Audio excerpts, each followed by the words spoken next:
العالمين والعاقبة للمتقين الصلاة والسلام عليك يا رسول الله وعلى آلك وأصحابك يا حبيب اللہ۔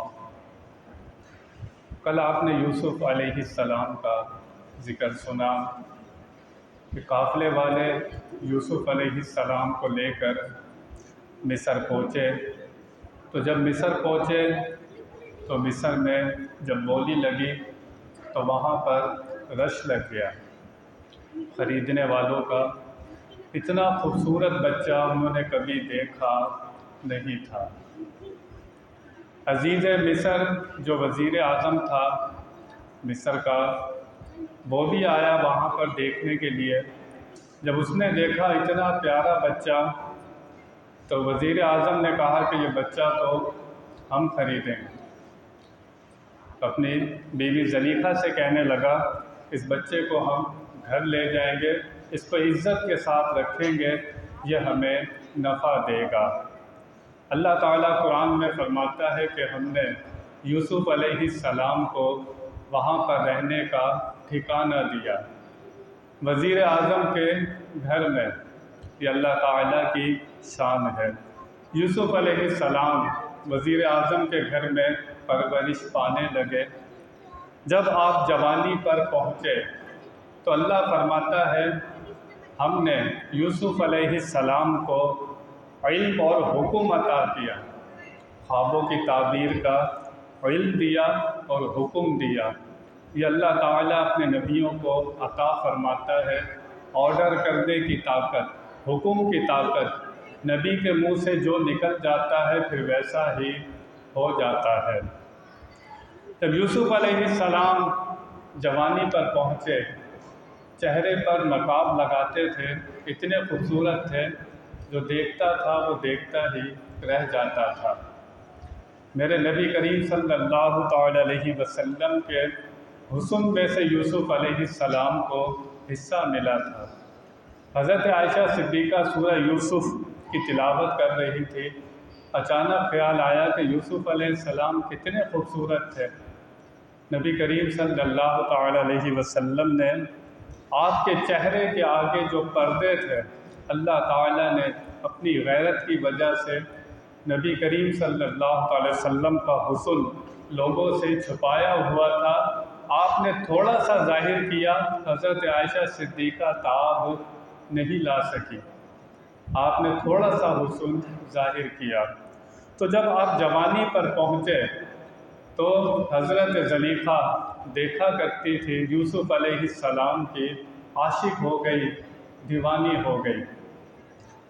اس نے برائی کے ارادے سے ایک کوٹھری میں یوسف علیہ السلام کو لے گئی، پہلا دروازہ بند کیا، اس کو تالا لگایا، دوسرا دروازہ، تیسرا دروازہ، 7 دروازے بند کیے، 7 کو تالا لگا دیا اور وہاں پر لے گئی، برائی کا ارادہ ظاہر کیا۔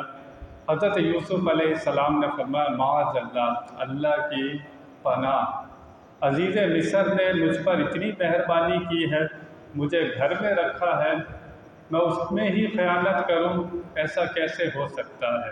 اللہ قرآن میں فرماتا ہے وَلَقَدْ هَمَّتْ بِهِ وَهَمَّ بِهَا لَوْلَا أَن رَأَىٰ بُرْهَانَ رَبِّهِ۔ حضرت زلیخا نے یوسف کا ارادہ کیا، حضرت یوسف علیہ السلام بھی اس کا ارادہ کر لیتے اگر ہماری دلیل نہ دیکھتے۔ یوسف علیہ السلام نے کیا دیکھا؟ اللہ تعالیٰ نے کون سی دلیل دکھائی؟ نبی کریم علیہ السلام نے دلیل دکھائی، یا یعقوب علیہ السلام دانتوں میں انگلی دبا کر یوسف علیہ السلام کے سامنے آئے کہ بیٹا کیا کرنے جا رہے ہو؟ یوسف علیہ السلام کے بارے میں اللہ فرماتا ہے کَذَلِكَ نَصْرِفُ عَنْهُ السُّوءَ وَالْفَحْشَاءَ۔ اللہ فرماتا ہے کہ یوسف سے ہم نے برائی کو پھیر دیا، یوسف سے ہم نے برائی کو پھیر دیا۔ یوسف علیہ السلام بھاگے، جب بھاگے تو تالے خود ہی کھلنے لگے، ایک تالا کھلا، 7 کے 7 دروازے خود ہی کھلے۔ زلیخا آگے، یوسف علیہ السلام آگے آگے، زلیخا پیچھے۔ جیسے آخری دروازے سے باہر نکلے، عزیز مصر کھڑا ہوا تھا۔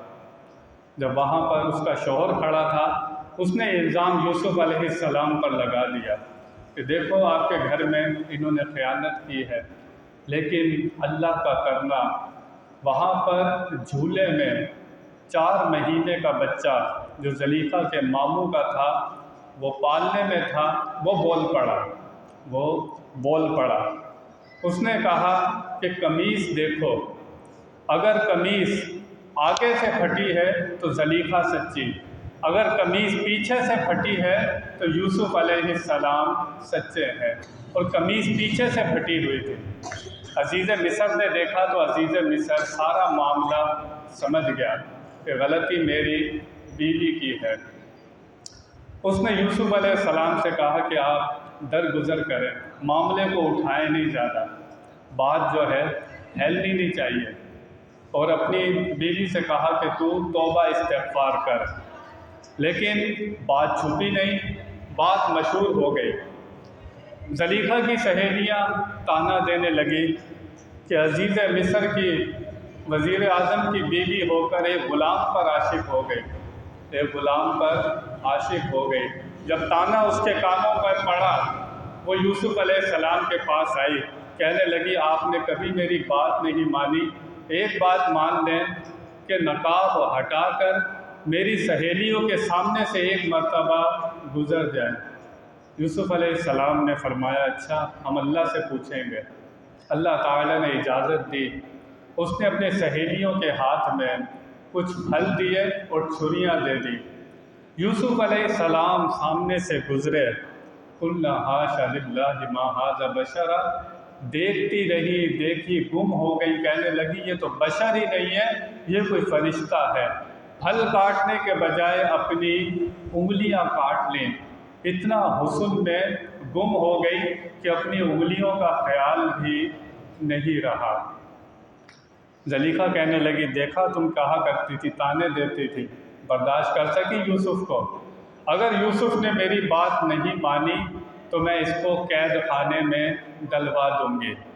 یوسف علیہ السلام نے بھی اللہ تعالیٰ سے دعا کی کہ یا اللہ مجھے عورت کے مکر سے بچا، اور میں جیل میں ہی رہنا چاہتا ہوں۔ یوسف علیہ السلام نے اپنی خوشی سے جیل کو اختیار کیا، خود مانگی تھی جیل کہ یا اللہ جیل میں جانا چاہتا ہوں۔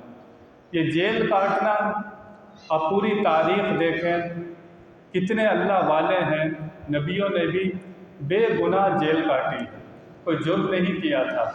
امام ابو حنیفہ ہمارے بہت بڑے امام ہیں، آپ نے بھی جیل کاٹی، اور آپ نے کتنے قرآن جیل میں ہی ختم کیے۔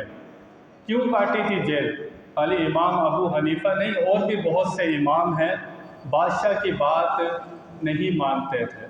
بادشاہ کہتا تھا ہمارے مطابق چلو، ہمارے مطابق فیصلے کرو، فتوے دو، وہ مانتے نہیں تھے۔ جیل کے اندر ہی کتنے اماموں کی موت ہوئی ہے۔ تو یہ جیل میں جانا، بے گناہ جیل میں جانا، یہ اللہ والوں کی سنت ہے۔ اور جب بندہ جیل میں جاتا ہے تو یہ اللہ تعالیٰ کسی کو یہ انعام دیتا ہے، کسی کو، کیونکہ جیل میں یا تو بندہ ہوتا ہے یا پھر رب ہوتا ہے، تیسرا کوئی اور ہوتا نہیں ہے۔ یہ ایسی خلوت ہوتی ہے جو اللہ تعالیٰ کے ساتھ بندے کا تعلق مضبوط کرتی ہے، یہ اللہ تعالیٰ کسی کو عطا فرماتا ہے۔ یوسف علیہ السلام جیل میں چلے گئے تو جیل میں بھی اللہ اللہ ہونے لگی۔ قیدی اپنے خواب سناتے تھے، یوسف علیہ السلام خوابوں کی تعبیر سناتے تھے۔ 2 قیدی تھے شرارتی، انہوں نے کہا یوسف علیہ السلام کا امتحان لیتے ہیں۔ انہوں نے کہا یوسف علیہ السلام کے پاس آئے، کہنے لگے کہ ہم نے خواب دیکھا ہے۔ ایک کہنے لگا کہ میں شراب نچوڑ کر بادشاہ کو پلا رہا ہوں، دوسرا کہنے لگا میرے سر پر روٹیاں ہیں اور کوے نوچ نوچ کر کھا رہے ہیں۔ یوسف علیہ السلام نے جو شراب نچوڑ کر پلا رہا تھا اس کو کہا تو بادشاہ کا تو اسسٹنٹ لگے گا، تو بادشاہ کو شراب پلایا کرے گا، اور دوسرے کو کہا تو سولی چڑھ جائے گا اور یہ کوے، یہ گدھ تیرے سر کو نوچ نوچ کر تیری بوٹیاں کھائیں گے۔ جب یوسف علیہ السلام نے اس کو کہا نا تو سولی چڑھے گا، اس نے کہا میں نے خواب دیکھا نہیں ہے، ہم نے خواب نہیں دیکھے۔ یوسف علیہ السلام نے فرمایا تم نے خواب دیکھے ہو یا نہ دیکھے ہو، اب ہوگا وہی جو میرے منہ سے نکل گیا ہے۔ اللہ والوں کے منہ سے جو نکل جاتا ہے ویسا ہی ہو جاتا ہے۔ غوث پاک کے پاس 3 نوجوان تھے، غوث پاک کو آزمانے کے لیے آپس میں انہوں نے کہا کہ ایک مر جائے، میت بن جائے، جنازے میں ڈال کر، ڈولی میں ڈال کر غوث پاک کے پاس لے آئے۔ وہ کہنے لگے غوث پاک جب جنازہ پڑھائیں گے نا تو 4 یا 3 تکبیر پر تم اٹھ کر بیٹھ جانا، ہم کہیں گے اتنے اللہ کے ولی ہیں، دیکھو یہ زندہ کا جنازہ پڑھا رہے تھے، ہم ان کا بعد میں مذاق اڑائیں گے۔ غوث پاک کے پاس جنازہ لے کر آئے تو غوث پاک نے فرمایا کسی اور سے پڑھوا لو، جنازہ کسی اور سے پڑھا لو۔ نہیں، وہ لڑکوں نے کہا کہ آپ جیسا نیک شخص تو اس وقت کوئی ہے نہیں، آپ ہی جنازہ پڑھائیں۔ بہت اصرار کیا تو غوث پاک نے کہا اچھا پڑھاتے ہیں۔ غوث پاک جنازہ پڑھانے کے لیے کھڑے ہوئے اور زور سے کہا میں شیخ عبد القادر جیلانی اس کا جنازہ پڑھا دوں؟ انہوں نے کہا جی پڑھا دیں۔ غوث پاک نے پہلی تکبیر لگائی، دوسری، تیسری، چوتھی، وہ اٹھا نہیں۔ وہ لڑکے بھاگتے ہوئے آئے، انہوں نے کپڑا ہٹایا تو غوث پاک نے فرمایا کیا اٹھاتے ہو اسے؟ اب یہ قیامت میں ہی اٹھے گا، جب میں نے تم سے پوچھا تھا میں اس کا جنازہ پڑھا دوں، یہ اسی وقت ہی میت ہو گیا تھا۔ تو یہاں سے علماء نے لکھا کہ جو اللہ والا ہو نہ اس کو کبھی آزمانا چاہیے، نہ کبھی اس کے ساتھ مذاق کرنا چاہیے۔ یہ سیف زبان ہوتے ہیں، ان کی زبان سے جو نکلتا ہے ویسا ہی ہو جاتا ہے، کیونکہ اللہ فرماتا ہے جو میرا پیارا بن جاتا ہے، جو میرا دوست اور ولی ہو جاتا ہے، اس کی زبان میں بن جاتا ہوں، اس کی آنکھیں میں بن جاتا ہوں، اس کا ہاتھ میں بن جاتا ہوں۔ وہ دیکھنے میں بندہ ہوتا ہے، اللہ تعالیٰ کی طاقتوں کا مظہر ہوتا ہے، تو پھر وہ زمین کے اوپر ہو تو بھی اللہ کی طاقتوں کا مظہر ہوتا ہے، زمین کے اندر ہو جب بھی وہ اللہ کی طاقتوں کا مظہر ہوتا ہے۔ بادشاہ جو تھا اس نے خواب دیکھا، بادشاہ خواب دیکھ کر بھول گیا۔ وہ جس کو کہا تھا نا یوسف علیہ السلام نے تو جا کر نا بادشاہ کا شراب پلانے والے لگے گا، اس نے کہا بادشاہ ایک بندہ ہے جیل میں، وہ خوابوں کی تعبیر بتاتا ہے۔ تو بادشاہ نے کہا اتنے کام کے آدمی کو جیل میں کیوں رکھا ہوا ہے، بلا کے لاؤ اس کو۔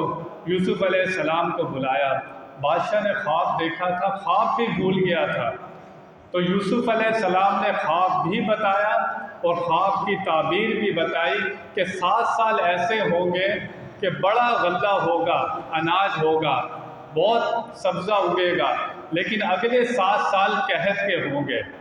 تو بادشاہ ہم نے کیا کرنا ہے، 7 سال غلہ جمع کر کے رکھنا ہے، جب قحط کا دور ہوگا تو یہ غلہ کام آئے گا۔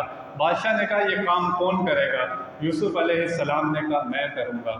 کسی یونیورسٹی سے نہیں پڑھے تھے، کسی کالج سے نہیں پڑھے تھے، نبی کسی بندے کا شاگرد نہیں ہوتا، یہ اللہ تعالیٰ کے سکھائے ہوئے ہوتے ہیں، نبی اللہ کے شاگرد ہوتے ہیں۔ آپ نے 7 سال جو فصل ہوئی تھی اس کو سنبھال کر رکھا، گندم کے دانے کو بچا کر رکھا، جب اگلے 7 سال قحط کے آئے تو یوسف علیہ السلام نے لوگوں میں وہی غلہ تقسیم کیا۔ بادشاہ کا انتقال ہو گیا تھا، تخت مصر پر یوسف علیہ السلام آپ بیٹھے ہوئے تھے، جب قحط پڑا تو آپ کے بھائی بھی آئے غلہ لینے کے لیے، سامنے آئے تو یوسف علیہ السلام پہچان گئے اور ان کی خوب خاطر تواضع کی، یعقوب علیہ السلام کے بارے میں پوچھا تمہارے ابا کا کیا حال ہے؟ انہوں نے کہا کہ آپ کے غم میں رو رو کے ان کی آنکھیں کمزور ہو گئی ہیں۔ یوسف علیہ السلام نے اپنا قمیص دیا اور فرمایا کہ یہ قمیص لے جاؤ، میری والد کی آنکھوں پر ڈالنا، وہ دیکھنے لگ جائیں گے۔ جو کپڑا، جو چیز نبی کے جسم سے لگ جائے اس میں برکت ہی الگ ہوتی ہے۔ یعقوب علیہ السلام کے پاس جب وہ کرتا پہنچا تو یعقوب علیہ السلام نے کہا اس کرتے میں سے مجھے یوسف علیہ السلام کی خوشبو آ رہی ہے۔ پھر یعقوب علیہ السلام، پھر یوسف علیہ السلام کی والدہ یہ 11 بھائی یوسف علیہ السلام کے پاس گئے، جو خواب یوسف علیہ السلام نے کتنے سالوں پہلے دیکھا تھا۔ پھر 11 بھائیوں نے بھی سجدہ کیا، والدین نے بھی سجدہ کیا، تو یوسف علیہ السلام کا وہ خواب پورا ہوا۔ اس قصے کو اللہ تعالیٰ احسن القصص فرماتا ہے کہ بہترین قصہ، بہت سے پیغام ہے اس قصے میں۔ اللہ تعالیٰ ہمیں سمجھنے کی توفیق عطا فرمائے۔ وآخر دعوانا ان الحمد للہ رب العالمین۔